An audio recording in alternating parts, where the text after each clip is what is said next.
नमस्कार, मैं हूं साक्षी ममगाई। आखिरकार वो घड़ी आ ही गई जब अंकिता भंडारी हत्याकांड मामले में कोर्ट ने अपना फैसला सुना दिया। जी हां, अंकिता भंडारी हत्याकांड में कोटद्वार की अपर जिला एवं सत्र न्यायाधीश की अदालत ने शुक्रवार को अपना फैसला सुना दिया है। कोर्ट ने पुलकित आर्य समेत तीनों आरोपी को दोषी करार दिया है। इसी के साथ तीनों को उम्र कैद की सजा दी गई है। बताएं कि इस केस पर उत्तराखंड के साथ साथ पूरे देश की निगाहें टिकी थी। एक हाई प्रोफाइल केस था। इस मामले के तीन मुख्य आरोपी थे पुलकित आर्य, सौरभ भास्कर और अंकित गुप्ता। तीनों को अदालत ने दोषी माना है। मुख्य आरोपी पुलकित आर्य वनतंत्रा रिजॉर्ट का मालिक था, उसी वनतंत्रा रिजॉर्ट का जिसके इर्द गिर्द उलझी थी अंकिता की मौत की गुत्थी। इसके अलावा पुलकित आर्य तत्कालीन भाजपा नेता और पूर्व राज्य मंत्री विनोद आर्य का बेटा भी है। मामला सामने आते ही पुलकित आर्य के पिता विनोद आर्य और उसके भाई अंकित आर्य को पद मुक्त करते हुए भाजपा ने निष्कासित कर दिया था और अब असली दोषी को भी कोर्ट ने सजा सुना दी है। आइए जानते हैं कि पूरा मामला क्या था, इसमें कब, कैसे, क्या क्या हुआ। पौड़ी जिले की डोब श्रीकोट निवासी वीरेंद्र भंडारी व सोनी भंडारी की 19 वर्षीय बेटी अंकिता भंडारी घर की आर्थिक हालत ठीक न होने के कारण घर से कोसों दूर ऋषिकेश के पास यमकेश्वर विकासखंड के गंगभोगपुर तल्ला के वनतंत्रा रिजॉर्ट नौकरी की तलाश में पहुंची थी।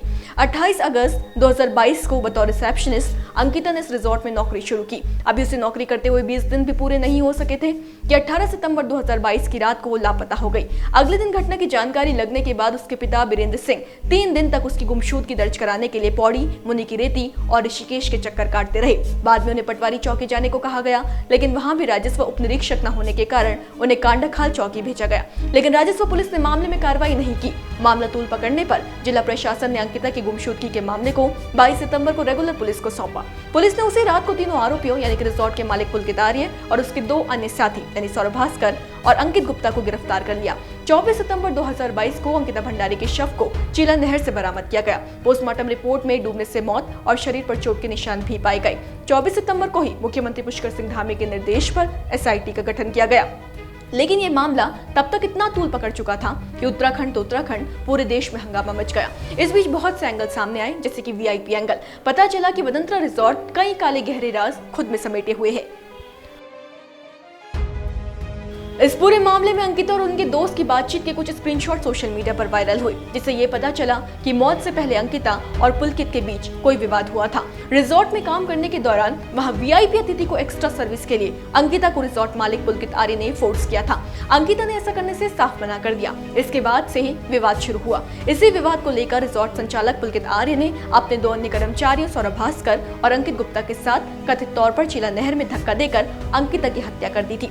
VIP के नाम जुड़ने के बाद ये केस और भी ज्यादा सुर्खियों में आ गया। खैर, इस घटना से पूरे प्रदेश में आक्रोश फैल गया था। पुलकित आर्य पर भी IPC की धारा 302 हत्या, 201 साक्ष्य मिटाना, 354 छेड़छाड़ और अनैतिक देह व्यापार निवारण अधिनियम के तहत आरोप तय किए गए। वहीं सौरभ भास्कर और अंकित गुप्ता पर IPC की धारा 302, 201 और अनैतिक देह व्यापार अधिनियम के तहत केस दर्ज किए गए। मामले की जांच के लिए SIT गठित की गई थी, जिसने 500 से ज्यादा पन्नों की चार्जशीट दाखिल की। इसमें कुल 97 गवाह नामित किए गए थे, जिनमें से अभियोजन पक्ष ने 47 गवाहों को पेश किया था। मामले की सुनवाई 2 साल और 8 महीने चली, जिस पर आखिरकार कोर्ट का फैसला आ ही गया। अदालत के फैसले पर पूरे उत्तराखंड और देश के लोगों की निगाहें टिकी थी। कोटद्वार में इसके लिए पुलिस प्रशासन की ओर से व्यापक सुरक्षा प्रबंध किए गए थे। गढ़वाल मंडल के विभिन्न जनपदों से पुलिस फोर्स कोटद्वार बुलाई गई है। अदालत परिसर के बाहर की सड़कों पर बैरिकेडिंग लगाई गई। कोर्ट का फैसला आपको बताते हैं। कोटद्वार की अपर जिला एवं सत्र न्यायाधीश की अदालत ने फैसला सुनाते हुए तीनों आरोपियों पुलकित आर्य, सौरभ भास्कर और अंकित गुप्ता को दोषी करार दिया है। कोर्ट ने तीनों के खिलाफ लगाए गए सभी आरोपों को सही माना और हत्याकांड का दोषी करार देते हुए तीनों को उम्र कैद की सजा सुनाई। तीनों आरोपियों को आजीवन कारावास के साथ 50-50 हजार रुपए का अर्थदंड और अंकिता के परिजनों को 4 लाख रुपए देने का फैसला भी कोर्ट ने दिया। घटना के 3 साल बाद आज इस मामले पर फैसला आया है, जिसके खिलाफ उत्तराखंड के लोगों में भारी आक्रोश था। उत्तराखंड की बेटी अंकिता भंडारी के परिजनों के साथ प्रदेशवासी और विपक्ष भी इन 3 सालों में लगातार हर मंच पर, सड़क से लेकर सदन तक में अंकिता भंडारी हत्याकांड का मामला उठाते रहे। पूरे देश में दोषियों के खिलाफ गुस्से का उबाल था। उम्मीद करते हैं कि न्याय मरहम की तरह अंकिता के परिजनों के घावों को कुछ राहत दे पाए और समाज को कड़ा संदेश दे सके कि अपराधी कोई भी हो, सजा मिलनी तय है। फिलहाल विदा लेते हैं, फिर हाजिर होंगे। बने रहे देवभूमि इनसाइडर के साथ। देवभूमि इनसाइडर।